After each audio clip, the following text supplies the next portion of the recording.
Yung sinasabing 180 million daw na data ng mga nagpabakuna sa nakalipas na COVID-19 pandemic na nailagay sa database din ng World Health Organization ay na-compromise, nagkaroon daw ng data breach, nag-leak, no? At sinasabi ng security analyst na mas malubha, mas malala pa raw ito sa COME leak at itong nakalipas na PhilHealth na data breach. Ano nang nangyayari? Bakit ganito ang sunod-sunod na itong mga ganitong uri ng insidente, attorney? Well, alam mo talagang ang problema dyan, hindi gaya ng COMELEC, hindi gaya ng PhilHealth na pwede natin mapanagot, no, dahil sa kanilang kapabayaan. At please remind me, didimanda ko nga pala yung mga PhilHealth dyan. No? Hindi mo mapapanagot ang WHO. Dahil ang WHO merong functional immunity. Hindi sila po pwedeng mapanagot. At syempre, wala sila dito sa bansa, no? Dahilan na walang restriction yung ating mga hukuman at ating piskalya. No? Pero, so nakakalungkot po yan. Ang problema kasi dito sa WHO, detalyado yung hininging impormasyon eh. Hindi naman kinakailangan ibigay ang pangalan to begin with. Bakit binigay ang pangalan?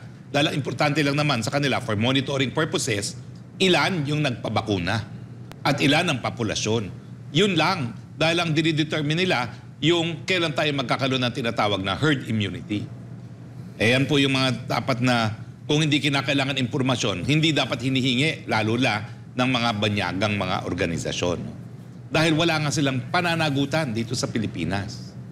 Pero kinakailangan na pong seryosohin ang katungkulan ng mga kumakalap ng impormasyon ng taong bayan na magkaroon ng sistema para pangalagaan itong mga impormasyon neto. Sa totoo lang po, no? Napakadami ng nagiging biktima ng cybercrimes at ito naman po ay dahil nga po sa mga data breach. Yan po ang dahilan kaya nakakakuha sila ng impormasyon. Bakit? Pag nakita na nila yung datos mo, yung birthday mo, chances are ginagamit mo rin yung birthday mo bilang PIN mo. Diba? Kasi yun ang hindi mo makakalimutan. So gagamitin na ngayon nila ang PIN mo, susubukan nila, and chances are mabubuksan nila yung bank account mo.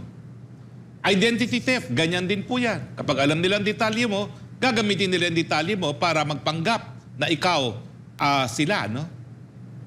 Sa akin po talaga, unang-una, kinakailangan magkaroon na ng mas matinding awareness sa publiko na importante ang mga personal na impormasyon natin sa panahon na tayo po talaga ay nabubuhay sa cyber age.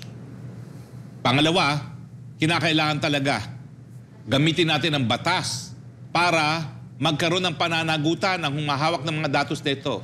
Talagang dapat po idemanda ang PhilHealth. Dahil nung COMELEC, nung nagkaroon ng COMELEC, dinimanda naman po namin at kami po ay nagtagumpay. Pinanagot si Chairman Bautista.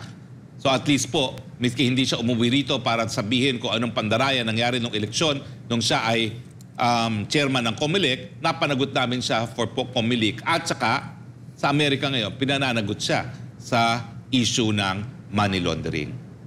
So dapat po mapanagot natin yan, yung PhilHealth na yan. Wala po talaga yung, hindi po dapat pakitaan ng kahit anong mercy ang PhilHealth dahil ang dami nilang pera, wala man lang ininvest para magkaroon ng minimum na computer system. Dahil kung meron naman silang at least antivirus at minimum protection, ay hindi mangyayari ito. Pero bakit ayaw nila mag-computerize? Kasi nga, pag nag-computerize, malalaman na yung mga patay, mas madaling malaman yung mga patay, binibigyan pa ng benepisyo ng PhilHealth. Ang solusyon po sa korupsyon sa PhilHealth, talaga naman pong computerization, automation. Pero hanggang ngayon po, pati impormasyon natin, hindi nila mapangalagaan. Ano ba namang kapabayaan yan? At unfortunately, silang nakatalaga sa batas na ating sinulong para magpatupad nung ninanais natin magkaroon ng libreng paggamot at libreng gamot ang sambayan ng Pilipino, ang Universal Healthcare Law.